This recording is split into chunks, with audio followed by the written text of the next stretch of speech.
കോഴിക്കോട് നഗരസഭ ശ്രദ്ധിക്കണം. കോഴിക്കോട് നഗരസഭയിൽ ഒരുപക്ഷെ ഭരണം മാറ്റുന്ന വിധത്തിലുള്ള അട്ടിമറി പോലും ഉണ്ടായേക്കുമോ എന്ന് സംശയിക്കണം. കാരണം കോഴിക്കോട് നഗരസഭയിൽ ഇപ്പോൾ LDF 10 ലീഡ് ചെയ്യുമ്പോൾ 8 UDF ഉണ്ട്.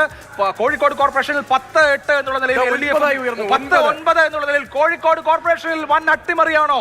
കോഴിക്കോട് കോർപ്പറേഷനിൽ വൻ അട്ടിമറിയാണോ? കേരളത്തിലെ രാഷ്ട്രീയ മാറ്റത്തിന്റെ സൂചന കോഴിക്കോട് കോർപ്പറേഷനിലുണ്ടോ? 5 നഗരഹൃദയത്തിലെ 5 പ്രധാനപ്പെട്ട ഇടങ്ങളിൽ, മാവൂർ റോഡും ചാലപ്പുറവും അടക്കമുള്ള 5 പ്രധാനപ്പെട്ട ഇടങ്ങളിൽ NDAക്ക് അവിടെ വിജയിക്കാൻ കഴിഞ്ഞു എന്നുള്ളത് ശ്രദ്ധേയമാണ്.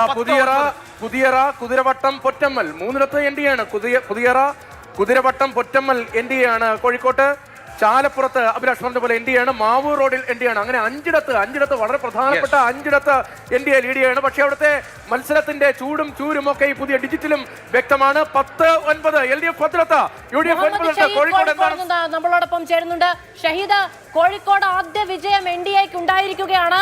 കോഴിക്കോട് വലിയ പോരാട്ടം നടക്കും. നിങ്ങൾ കണ്ടതൊന്നുമല്ല കളി എന്നുള്ളതാണ് കോഴിക്കോടൊക്കെ നമ്മൾ വരുമ്പോൾ BJP നേതാക്കൾ പറയുന്ന ആത്മവിശ്വാസം. തിരുവനന്തപുരത്ത് കുറച്ച് ലഡു അങ്ങോട്ട് കൊണ്ടുവരുമോ?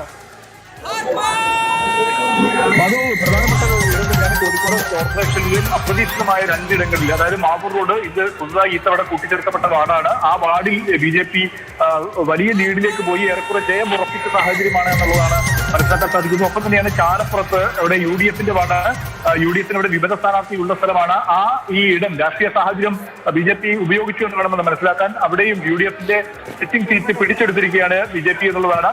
ഈ 2 ഇടങ്ങളിലും വളരെ പ്രധാനപ്പെട്ടതാണ്. മറ്റ് സ്ഥലങ്ങളിൽ പുതിയറയിലും കുതിരവട്ടത്തും പൊറ്റമ്മലും ഈ 3 സ്ഥലങ്ങളും പുതിയറ നിലവിൽ സിറ്റിംഗ് BJP ഗാർഡാണ്. Kuthiravattam CPM, Pottammal CPM. ഈ 2 ഇടങ്ങളിലും